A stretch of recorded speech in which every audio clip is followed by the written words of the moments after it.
Pretty Girl Club. Just a disclaimer, we are going to be talking about mother wounds today. This channel really does focus a lot on healing internalized traumas. And I wanted to do a follow-up on the videos that I did before about toxic mothers or jealous mothers, because when you guys write in your story times, I've noticed that a lot of you guys have had these experiences where maybe your mom didn't teach you certain things, or maybe she actively tried to sabotage you.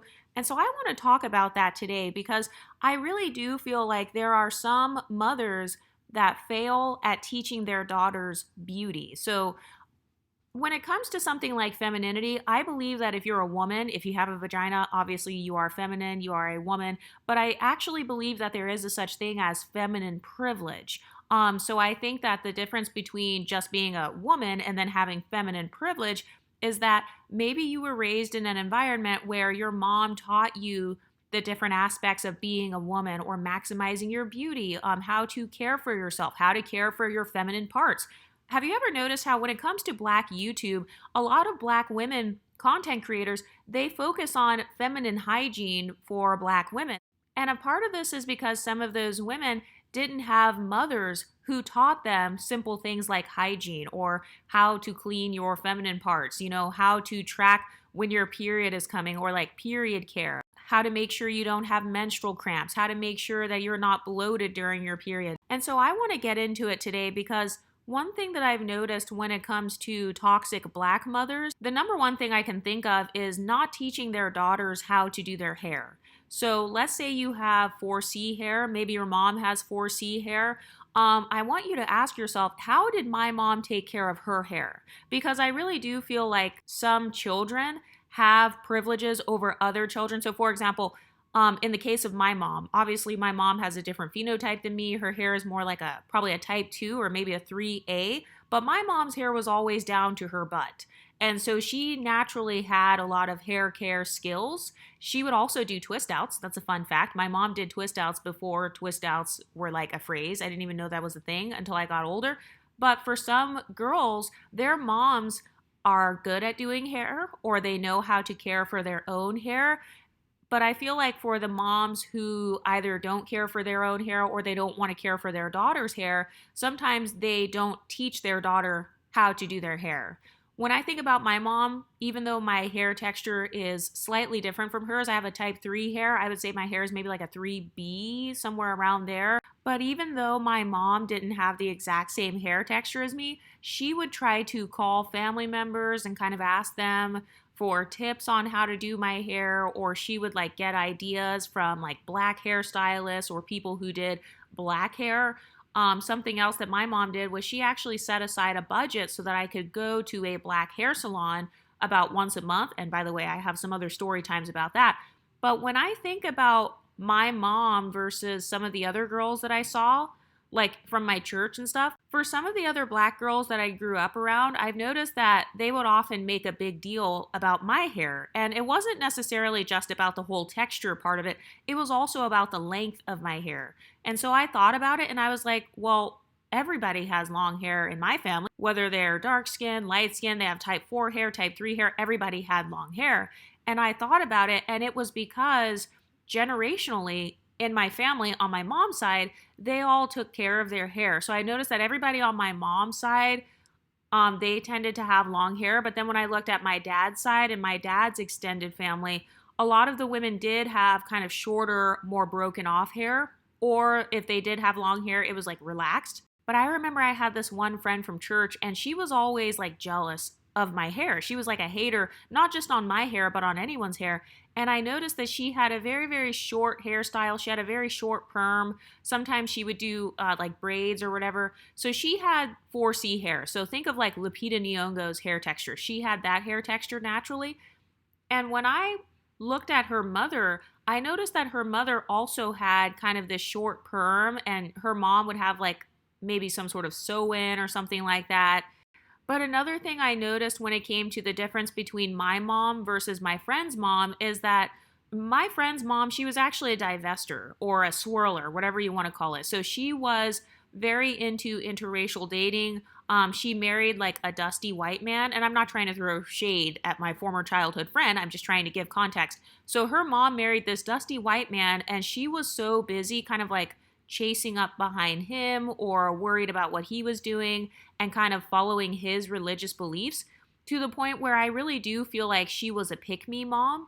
So, for example, whenever I would go over to my friend's house, her stepdad, who was white, he got to rule the house. I mean, he was basically the king of the house. But I noticed a difference between how my friend was raised versus me because my friend's mom, who was an unambiguous mono dark skinned black woman, she was more neglectful of her daughter's beauty. So another thing that I noticed is like my friend's mom, she would compliment me or she would like always look at me and she would kind of compare me to her daughter, which I thought was really weird because I wasn't raised around adults that would compare me to my friends or make my friends feel competitive with me. But I really do feel like because my friend's mom would make it as if she was competing with me, I felt like that made my friend, it almost turned my friend against me. So, for example, this actually happened to me multiple times, actually. And it wasn't just with black mothers. This also happened to another one of my friends who was biracial. She had a white mother, and her white mother did the same thing where I remember one time, me and my friend, we were both 14 years old. You know how you can go to a photo booth and you can take pictures and then it prints out the photos for you? So my friend, she had some pictures of me and her, and then her mom made a comment saying, "Oh, that's your friend? Oh, wow, I didn't know that she was pretty." And I thought that was a weird comment. And then I noticed another time my friend told me, she was like, "Oh, yeah, my mom was talking about you and how pretty you were, and she was comparing me to you in the pictures. And she said that you looked like you were trying too hard in the pictures, like you were trying to be cute." So in the pictures that me and my friend took together, you know how you make silly faces or like duck faces. So I was making the silly faces, but apparently, according to her mom, and her mom was actually white, that was me like trying too hard or trying to be cute. And I've also noticed that some other people's parents, whether they were black or white, sometimes their mothers, they would make comments about me. And they would say things like, "Oh, I haven't decided if she's pretty yet," or "She's trying to be prettier than you. She thinks that she's cuter than you." So this actually happened to me a lot when I was a teenager, hanging around with other black girls, whether they were mixed black girls or unambiguously black girls. And so with my friend who had the toxic black mom, I noticed that she would like kind of make it as if she was competing with me. And the reason I'm saying that too is because whenever her mom would interact with my mom, she would try to brag about her daughter. She would be like, "Oh, Tiffany, she's so classy. She's just this precious, sweet girl. She's a social butterfly." And I've noticed that other moms, they would do this thing with my mom where they were trying to flaunt their daughters in front of my mom, almost as if they were comparing their daughters to me. So sometimes it would be like toxic mothers trying to compete with my mother, like at church and stuff, or when it came to like family friends. Or if I would go to their houses, sometimes the mother would see me, and apparently with the way that I carried myself, it would kind of like make that mother want to make her daughter look better so that she's not like embarrassed in front of me. That's how it came off with my friend who had the toxic black mother. It was almost as if my presence made that mother realize that her daughter was kind of neglected. And when I say that, what I'm talking about is when it comes to clothes and when it comes to hair care. So you guys know I wasn't allowed to wear makeup until I was like 18. So it had nothing to do with makeup, actually. It was more so with like my clothes and also with fitness. So I was somewhat athletic. I mean, I did sports and stuff. My mom would always put me in sports. But I noticed with my friend who had the toxic black mom, my friend would struggle with her weight. And my friend actually, she was very into soccer. She really wanted to be a professional soccer player when she got older. She wanted to go to college to like get a scholarship and stuff. But I noticed that she struggled with her weight. So she had kind of like a gut. And I'm not saying it to be mean. I'm just saying that she had a gut. And I noticed that her mom, she wouldn't really do anything to like help her keep her weight under control. And I noticed that when we would go to church, and like I said, I grew up in a mega church. So think of going to a youth church that has like 500 teenagers there. So whenever we would go to church or we would go to like the community center and stuff, the little black boys, they would actually make fun of my friend because she had a stomach. So there was nothing wrong with my friend. She was actually very pretty and everything, but because it was so important to have a flat stomach, she got made fun of. And I think that that's a cultural difference because in my community, I actually grew up in a white community. It was an affluent white community. Having a flat stomach, I mean, that's just standard. I mean, you could have a flat stomach, but if you have like big hips and big boobs, you were considered to be like more curvy. So having a flat stomach was not even a prize, like how it is in the black community, where it's like, okay, as long as your waist is small, like that's going to be heavily celebrated. It was like, no, in my community, everything should be small and everything should be thin and lean, kind of like a model or like some sort of volleyball player or something. But my friend, she had a toxic black mother who didn't teach her how to care for her hair. So I noticed that my friend who had the 4C hair, she would get perms, but I'm pretty sure she was just doing like the box perms or something because her hair, every time I saw her, her hair would be shorter and shorter. And then eventually her mom got these, I think they're called micro braids, like the teeny tiny braids. So she eventually got micro braids and she kept getting them over and over. And if I'm not mistaken, I believe that that can damage your hair if you just keep getting them back to back, especially the tiny ones. So she kept getting those. And I noticed that my friend struggled with growing out her hair. And I could actually trace this back to her mother because my friend did not have a woman in her life teaching her how to care for her 4C hair, how to grow out her 4C hair, how to like moisturize and seal, how to do like wash and goes, how to wash your braids and stuff like that, how to tell like what sort of braids can frame your face. Because another thing with my friend was that her braids were kind of like stiff. That's the best way that I can describe it. So like sometimes her hair in general or her braids would just be very stiff to where when she turns her head, you know how your hair can like stand up in the back or something like that. And I actually never noticed that until the boys would make fun of it or like other people would make fun of it. And so that's actually a sign of a toxic black mother though. Sometimes toxic mothers, they hinder your femininity privilege because your mother is either neglecting you or maybe she is in survival mode. I really felt like my friend's mom, she was more so like in survival mode and trying to help her marriage survive to the white man that she was married to. And so she didn't care about her daughter. She didn't really have the emotional availability to teach her daughter different beauty routines and stuff. And I never realized that having a mother teaching you feminine privilege, I didn't realize that that was a privilege until actually about a month ago when I noticed that black women on YouTube, they kept on talking about my YouTube channel and they kept on randomly bringing up femininity as if femininity was a privilege. And so I am now a believer that there is a such thing as feminine privilege because when I think of my first day of junior high, before I went to junior high, I remember my mom took me to the hair salon. My mom actually, she couldn't afford to get my nails done because you guys know I went to a very expensive private school. That was the best my mom could do was she could afford for me to go to this nice school. So even though she couldn't afford to get my nails done, I wasn't allowed to wear fake nails, by the way. But my mom had some nail polish, so she painted my nails for me. She gave me a manicure before my first day of junior high, and she got me this little matching pink outfit, like this monochromatic outfit. And so that's actually an example, though, of my mother investing in my femininity. She was investing in my fashion or in my beauty. She was investing in doing manicures for me or painting my nails or like helping me to learn what color goes well with my skin tone. I remember I wanted my nails to be hot pink. And so by the time I was in 7th grade, I had other women around me, adult women, who would tell me, oh, Exoticals United, you look really pretty when you wear pink. Oh, hot pink is a really good color on you. But when I think of my friend who had kind of this toxic black mother, she didn't have those same privileges. I felt like her mother, she would try to pretend in front of myself and in front of other adults. She would try to pretend like she was this classy woman and like she was just such a good mom. But whenever I would go to my friend's house, I witnessed my friend being emotionally abused actually by her toxic black mother. So for example, I wasn't allowed to listen to secular music, obviously, because I grew up very Christian. So my friend, she wasn't really allowed to listen to secular music, or like her mom would try to tell others, oh, you know, my daughter's a good Christian, but in reality, she could listen to secular music. But then I noticed that my friend's mom, who was black, she would try to put pressure on her daughter. She would put pressure on Tiffany. That's what I'm going to call her.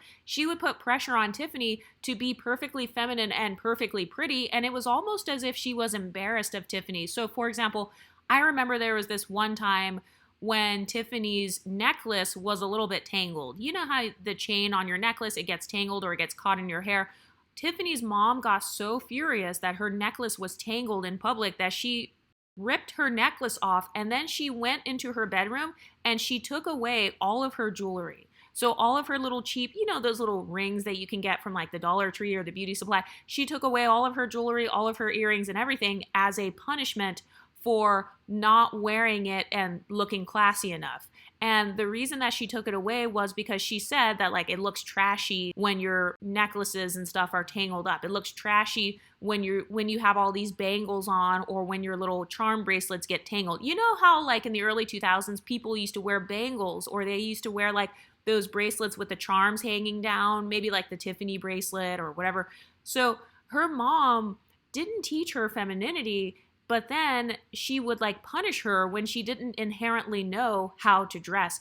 And when I think of like my background compared to hers, oh, trust me, my parents would absolutely make comments on my clothes, especially my dad. So I did grow up in a two-parent home.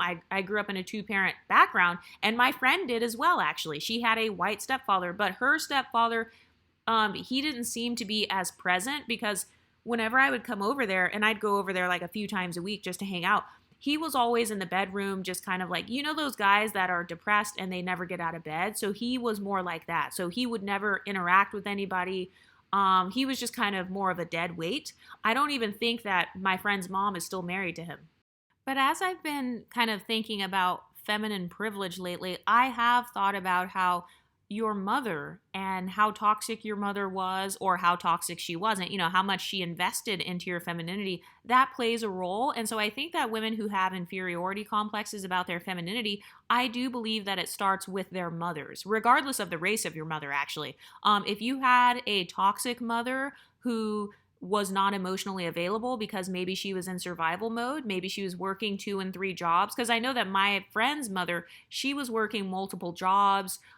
She was busy doing all of this different stuff. And so she didn't quite have the time to invest in her daughter's femininity. And I noticed that whenever I was around my friend, her mom was never like giving her tips on how to do makeup, because my friend was actually allowed to wear makeup and I wasn't allowed to wear it yet. But I noticed that my friend, so she would wear like the bronzer. You know how they have the cheek highlighter where it has little teeny tiny shimmers and sparkles in it? My friend would put that over her entire face because she thought that it was like foundation.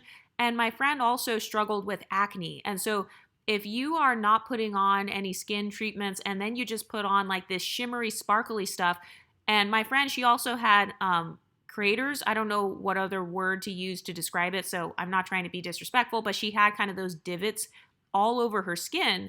And so if you put a bunch of shimmer and stuff all up in those divots, you're literally highlighting how bad your acne scars are. But when I look back at my friend, I don't remember her mother ever telling her, you should wash your face, or like, put these toners on. So my brother, he struggled with acne when he was in 9th grade. And my mom, she made him get Proactive. Like, remember when Proactive was on TV? So for those of you who are millennials and you grew up in the 2000s, do you remember when they had all those Proactive commercials where it's like, call this phone number and then we will give you like a $30 discount and you can get the Proactive stuff with the toner and all that? So my brother, he had acne like that. And my mom, she made him get Proactive. She was like, no, you're going to get the Proactive. We're going to put this on your skin.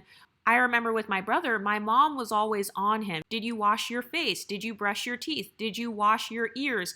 My mom was very like, I guess she was more consistent with kind of teaching us these things. And she didn't say it in a mean way, because my brother, he was actually pretty lazy with taking care of his acne. And so eventually my mom was like, okay, if you don't care about taking care of your acne, then I'm going to stop buying you the Proactive because you're not really using it. And then my brother, he didn't care, so he just went to school with acne. But when I think about the children who start off with having certain privileges, it ties back to their parents. It ties back to their mother figure. Obviously, when we're talking about femininity, that's why I'm focusing on mothers and who your mother was, because the first example of a woman that you have is going to be your mom. So I've noticed that for some toxic black mothers, they don't teach their daughters how to take care of their natural hair. For some toxic black mothers, they don't teach their daughters what their complexions are. And so they don't know, the daughters, they don't know how to do their makeup and stuff like that. Or their daughters will grow up thinking that they are a different complexion than what they really are. And so then they're wearing makeup that's like way off, or, their makeup is messed up. When I'm thinking about my mom, so I wasn't allowed to wear makeup, but once I turned 18, I remember my mom, she actually took me to, how they have like the MAC counter, or like the Chanel, you can get Chanel makeup or whatever. So she took me to one of those makeup places and had them match me. To be fair, this was the early 2000s, so I was matched with a very orange ass foundation. But when I think about my friend though, her mom, I don't remember ever witnessing her mom really teaching her a lot about femininity, because I remember my friend being insecure about her femininity. In fact, people used to make fun of my friend and call her a man. They used to call her a boy. And part of this was because, number one, she had a big stomach. And this is because her mom, once again, I'm blaming her parents. Her parents did not teach her how to manage her diet. So I noticed that whenever I would come over, her mom would cook a very healthy meal. So she would always have like vegetables and stuff like that. But then, like, whenever I wasn't around, I don't remember my friend ever talking about how maybe she would work out or go on walks, or like make sure to do things to where her body and her weight is under control. I just feel like if you are under 18, it is the responsibility of the parent to make sure that you're going to the doctor, to make sure that you don't have like PCOS or something going on to where your gut is messed up. I don't know, irritable bowel syndrome. She could have had like nut allergies and stuff, because when I think about her constant bloatedness and also her acne struggles, and then maybe some of her struggles with like her hair, she could have had any range of autoimmune disorders. She could have had some sort of allergies to like gluten or nuts or something. And so it did kind of seem like her mom wasn't investing in her as much as like maybe some of the other moms that I was around, or even my mom. I was probably just privileged, I guess, because it is a privilege to have a good parent, or to have two good parents. That is a form of privilege. I actually think that it's very rare for people to have two good parents. I mean, all parents have flaws. That's another thing to remember. So if you had a toxic black mother that did not invest in your femininity, that's okay, because we talk all about femininity on this channel. But for some toxic black mothers, they don't teach their daughters what their complexions are. And so their daughters don't know how to do their makeup. They don't know what colors look good on their skin tone. Some people's mothers are toxic enough to say things like, you're too dark to wear red lipstick. You're too dark to wear this color. You can't wear that color. Only other girls with other skin tones can wear those colors. So that actually hinders that woman's femininity privilege, because then she's starting off as a young adult. Once she goes to college or whatever, she's starting off at a disadvantage, because she's already got this inferiority complex about her skin tone. She doesn't know how to care for her hair, because her mother, who has the same hair texture, she didn't invest in helping her to care for her hair, or she didn't take her to the salon or have somebody teach her how to do her hair. Another thing I'm thinking of when it comes to toxic black mothers is sometimes I feel like black mothers are in survival mode, especially if you have a black father as well. So maybe you're a monoracially black exotical. Maybe your father was not in the home, or your mom was out being a pick-me. Maybe you had a pick-me mom where she was out dating, or she was out with her boyfriend or something. She would never even come home. So her teaching you how to wash your vagina was not a priority. Her teaching you how to shave your armpits, how to shave your legs, how to wax yourself and stuff, that was not a priority. And so I actually feel like that does eliminate feminine privilege, because what I consider to be feminine privilege is you naturally have beauty hobbies. You have a beauty routine. You naturally keep yourself up to the point where you know how to do a soft glam makeup look. You know how to get rid of acne overnight. And so I feel like for the women who maybe they didn't grow up with their mothers teaching them all of these beauty hobbies, they had to learn when they were older. And so I really feel like the women who didn't have the feminine privilege when they were growing up, this causes them to maybe not know how to dress. They don't know how to do their makeup. They don't pay attention to the details. So for example, my mom, she would say stuff like, did you wash your ears? Did you put on chapstick? Your lips are chapped. Your lips are dry. But for the children who had mothers who were in survival mode, their moms weren't paying that much attention to the small details. And so those girls, they didn't really notice that, hey, they have hyperpigmentation on their cheek, or they have like chapped lips, or, their teeth are a little bit yellow.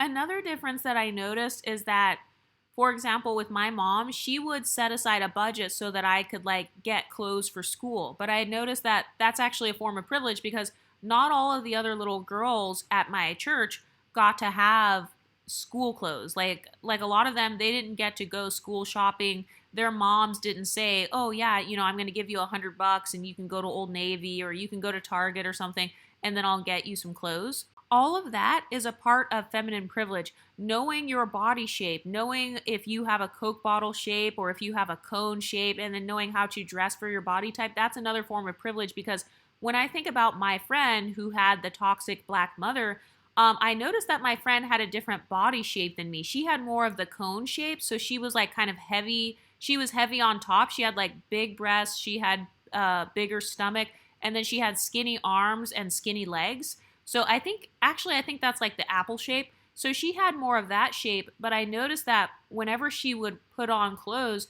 she didn't dress for her body shape. So sometimes she would wear like some jeans with like a very puffy sweatshirt, so it kind of made her top half look even bigger.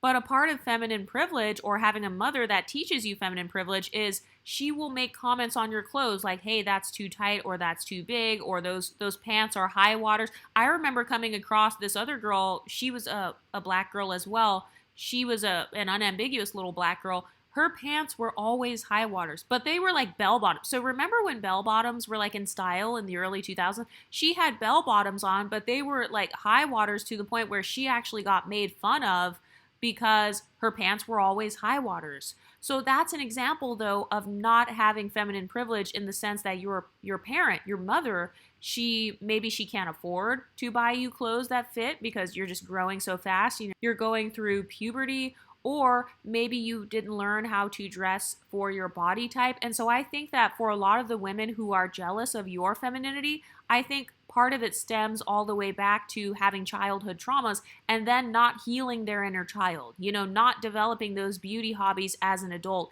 Or maybe they do have beauty hobbies, but their beauty hobbies are very inconsistent. So they don't have a routine for their 4C hair. So that's why they make comments and say 4C hair doesn't grow, or this person just has better genetics and that's why their hair is growing long. And they don't understand that you can actually take certain supplements or pills or different things that can like grow your hair out.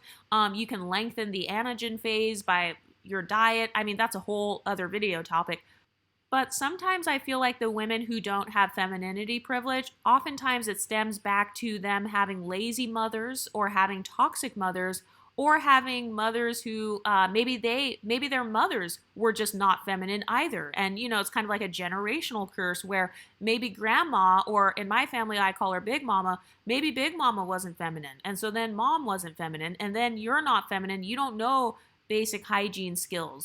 Another thing that I noticed about my friend, and looking back, this is actually really sad, and I really wish I would have known better. I wish I would have said something, but another thing I noticed about my friend was she smelled like fish sometimes, and I felt really bad for her because I remember I brought her around my friends. So basically what happened was this girl was an outcast at my megachurch. So I grew up in an affluent neighborhood to where a lot of the people were very wealthy. So I went to these wealthy churches, these rich churches, Christian churches, Lutheran, Catholic, whatever, you name it, I've been there, Presbyterian. So I went to all these different churches, and my friend, the black girl, she was ostracized by the rest of the kids in the church, in this rich mega church. These were all non-black kids.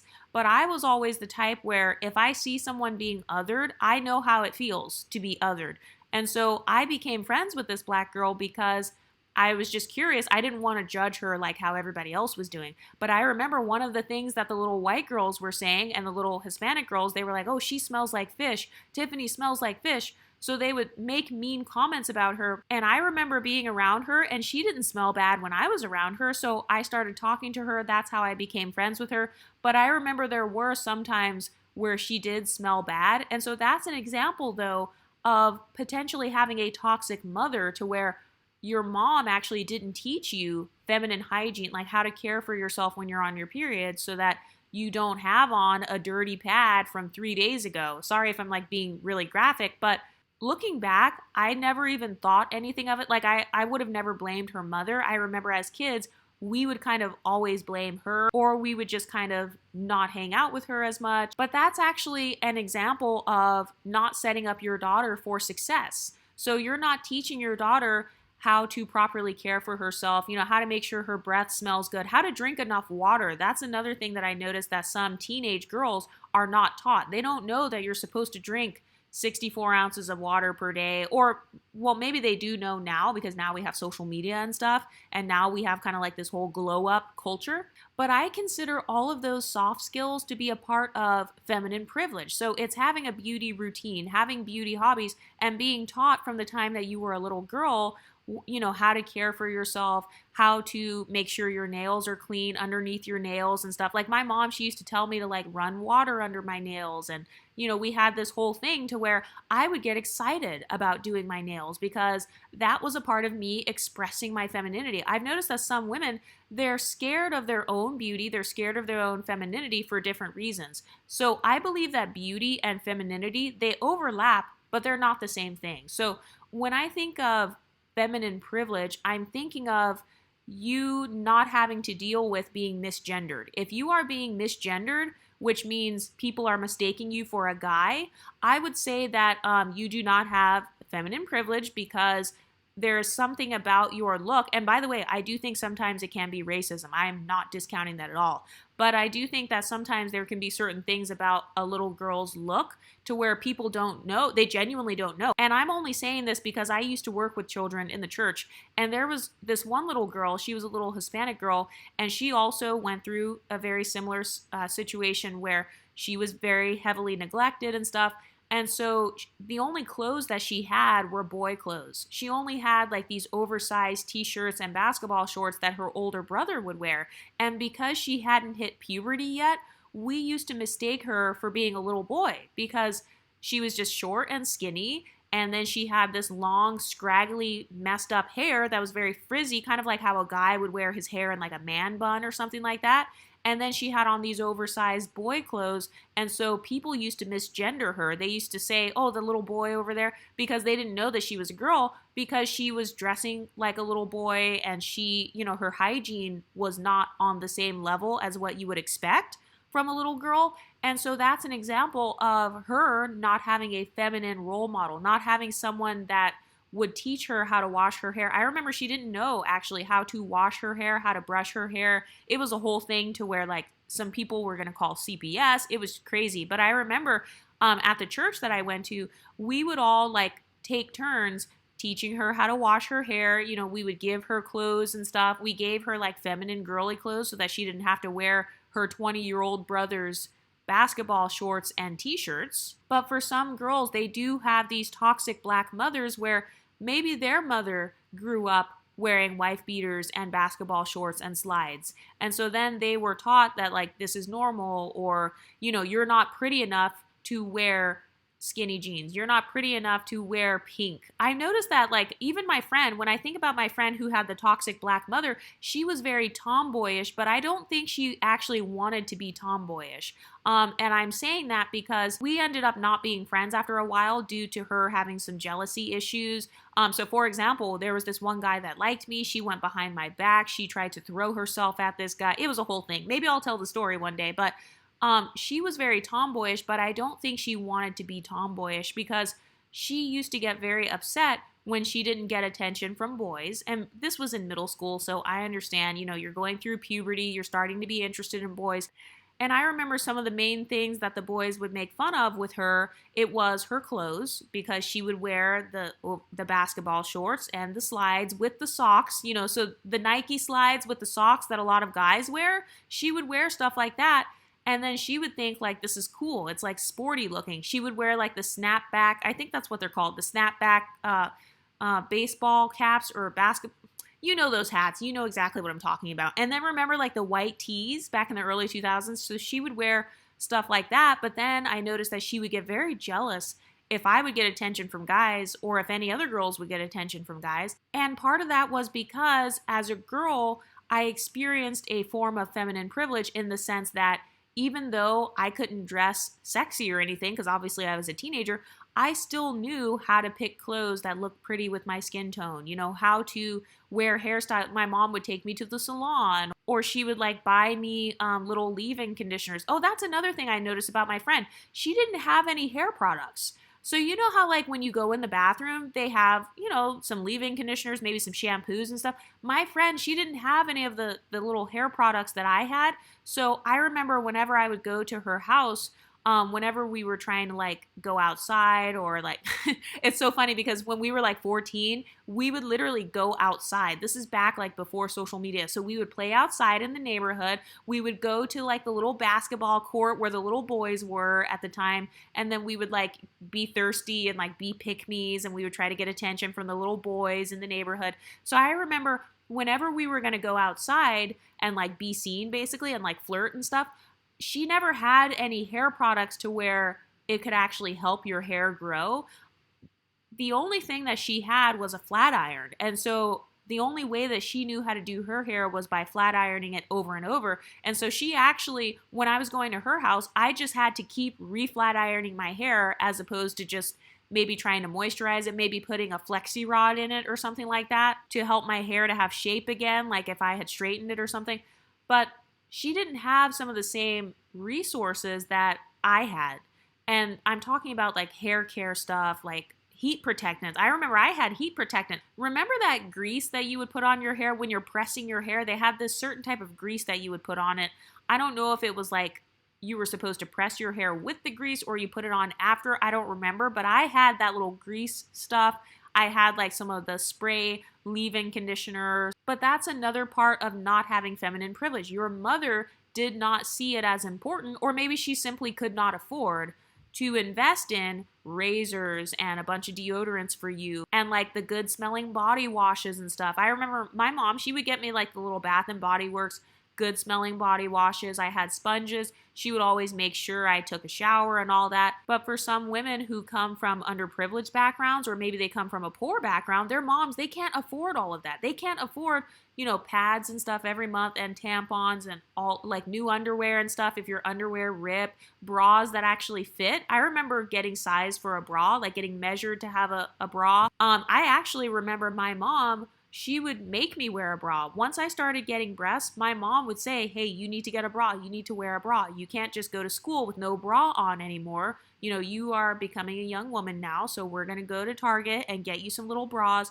But when I think about my friend, she had very large breasts and her bras were not supported. So it kind of looked like a mom bod a little bit. And I'm not trying to be disrespectful, but I am saying though that I partially blame her mother. Actually, I heavily blame her mother. Her mother was actually extremely abusive to her emotionally, to the point where when she graduated high school, she immediately ran off and got pregnant by a guy. She immediately basically eloped with a guy. I won't say eloped, but she moved in with a guy, got pregnant by him.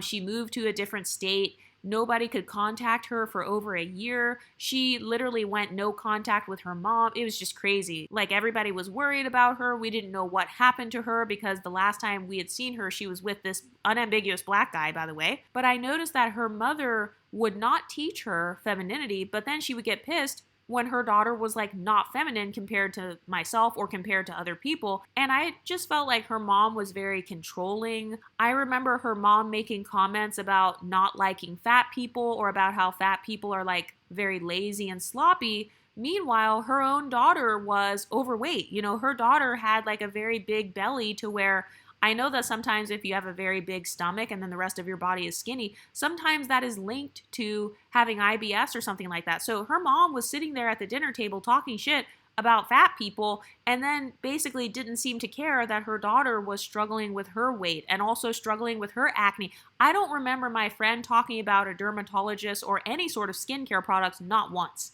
In fact, I saw my friend put makeup over the acne multiple times, put sparkly makeup on top of the acne to the point where other people would say that she is like basically highlighting the acne. And then I noticed that as we got older, my friend, she started to exhibit those same toxic behaviors towards me. So the same behavior that her mother would give to her, kind of this nitpicking behavior, kind of like calling out her imperfections, she started to do that towards me to the point where we eventually couldn't be friends anymore. So at that time, I was not allowed to wear makeup, but I was allowed to wear lip gloss. That's right. My lip gloss is cool. My lip gloss is popping.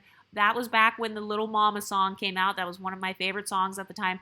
So I wasn't even allowed to wear makeup. I was only allowed to wear lip gloss. And so I used to mix my own lip glosses. So I would find one gold lip gloss and one pink lip gloss. And then I would make like this rose gold kind of shimmery lip gloss and put it on my lips. And I remember this friend, she would start talking shit about my makeup. And that's because she felt insecure about her skin. You know, she felt insecure about her physical appearance. And I noticed another thing that that friend ended up doing was whenever there were little boys around, especially black boys, she was obsessed with black boys. Oh my gosh. I have never, to this day, I've never witnessed anyone that was that obsessed with black men except for my friend, you know, when we were like in junior high and high school. So she was obsessed with what black men thought of her. I think part of it was because she grew up being able to watch BET and all of these hip hop music videos and stuff. I was a lot more sheltered than her, even though her mom would try to pretend like she was sheltered in front of others. She really wasn't. So she was heavily influenced by music videos and all that, but I was sheltered away from that. So thankfully I did not receive a lot of the negative messaging that comes from hip hop music. And maybe I'll do another video about that as well, because that's also another privilege. Having parents who actually protect you from negative influences. My parents, my black father, he was actually the main one who did not want us to interact with black, you know, with hip hop music and stuff. And part of this was because of our Christian background, but it's also because even with my black father, he's from the hood, he's from the ghetto, and he didn't want us to grow up listening to quote unquote ghetto music and watching ghetto stuff or whatever. So I had never seen any of those movies like Friday and I can't remember all the names of them. Whatever the movie is with Tupac, to this day, I've still not seen that movie. But by the time I went to an HBCU, everybody was so shocked. They were like, oh my God, you've never heard of this movie? You've never heard of that movie? You've never seen this? You don't know this song? So I was heavily sheltered, which is actually, that's another form of privilege, being sheltered. So it's not a privilege when you're a teenager. It actually sucks when you're a teenager because you feel like you're missing out on a lot of fun. But looking back though, I feel like with my friend, with having a combination of her mother being a pick-me for a white man, and then like her mother kind of neglecting her, and then her not being taught basic self-care routines or like feminine hygiene, balancing her hormones and all that stuff, her not knowing that, and then on top of that, having a liking for black men, and then having all of this messaging where all of the women she sees on TV and stuff look more like myself, and then having her mother comparing her to either myself or other women, or her mother kind of being embarrassed of her in public. I think that all of those things led to her having an inferiority complex about her femininity. And by the way, I still follow this girl on social media, so I'm not able to be friends with her. Like, I don't mind being acquaintances, but she was too toxic for me to remain friends with her because as we got older, she just became vicious towards me. I felt like she would take out her traumas on me because maybe she might have viewed me as getting more male attention. She was extremely male-centered, and I believe that she got that from her mother, who was very male-centered. Her mother had formerly been with 2 different black male Dusties. She had 2 baby daddies or whatever, and they were both black. And then the third guy she was with was the white guy, the white dusty guy or whatever. So I really do feel like some women who have black mothers who are jumping from guy to guy, or their mothers are very mentally unstable, financially unstable, emotionally unstable. This hinders the child's femininity because that little girl, she doesn't have anyone that's emotionally available to teach her etiquette, you know, how to eat at the table without smacking and getting food all over your face. I remember one thing that my friend also used to do. She used to smack really, really bad. She used to she didn't follow any of the basic, you know, table manners. Like, you don't fart at the table. You don't burp at the table. You don't like smack your food super loud and do all that stuff. But I was not the type of friend to call that out. I was always very kind to my friends. I would always be very encouraging and try to like see the best in them. But that was another thing that hinders a woman's feminine privilege. If she's just eating in a way that's disgusting, she's got food and shit all over her face, dried up crust on her face. One thing I also forgot to mention about my friend's toxic black mother is that whenever I would come over there, she would actually make comments about my body and my outfits. So, you know how I told you guys that people would police my body, or they would accuse me of trying to be cute or trying to be sexy or drawing attention to myself when I wasn't? So, I remember there was a time when I was at this friend's house and my friend's mother told me to button up my shirt.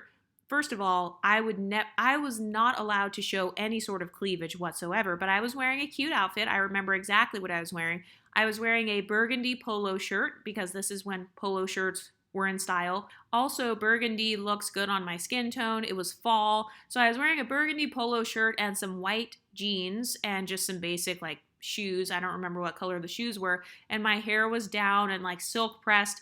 And the polo shirt, it has multiple buttons on it. So my parents would never allow me to wear a shirt that shows any sort of cleavage. Not only that, but my parents specifically bought me bras that did not show cleavage. I didn't wear any sort of sexy bras where it's like the underwire or it's like a push-up bra. Absolutely not. I wasn't even allowed to wear those. I wore sports bras, minimizer bras, just the basic like bras that cover the majority of your breast. So my shirts couldn't be low cut because then they would show my bra. So this one shirt, I remember I had a few buttons buttoned up on the shirt, so obviously there was no cleavage showing, but my friend's mom, she was like, "Oh, you need to button up your shirt another button because that's like too low cut." It actually was not low cut. It just looked cute. And it showed off my natural little shape or whatever, but I didn't sexualize myself. So I also felt like my friend's mom would kind of like almost sexualize me or kind of make it as if I was trying to draw attention to myself. And I noticed that a lot with older black women around me, adult black women. Sometimes these would be the mothers of my cousins. Sometimes these would be actually white women as well. I told you about my other friend. And funny enough, my friend, she also happened to be bigger as well. She was a biracial girl and she was a little bit thicker. I wouldn't call her like overweight, but she was kind of stocky, I guess. Kind of like how a lot of people stereotype like Samoans and stuff. By the way, I know that that's ignorant, but in my hometown, people would stereotype Samoans as having a certain body type. So my friend who was biracial, she had that body type. And I noticed that her mother also made the toxic comments towards me. So I don't know if these are like dance moms or like these pageant moms where they live vicariously through their children, so then they're threatened by a well-spoken teenager who kind of like reminds them of their parental failures. But apparently that's what I did, because my friend's mom, she would be strict on me sometimes to the point where I'm like, what the heck, like why is she making these comments, like why does she care? And I also remember her asking about my hair as well. Like, is that your real hair? Is that all your hair? Because my hair was always pretty long, except for when I broke it off. But at that time, my hair was very long. For the most part, it was somewhere between maybe bra strap or mid back length and waist length. It was always pretty long. But I noticed that she never kept the same energy with her own daughter. In fact, she would kind of punish her daughter for embarrassing her. And another thing I forgot to mention too is that my friend's toxic black mother, she would make my friend post on MySpace or Facebook that like, hey, I'm grounded, or I can't have my phone because I was talking to a boy on my phone. So she did like these humiliation types of things to my friend as well.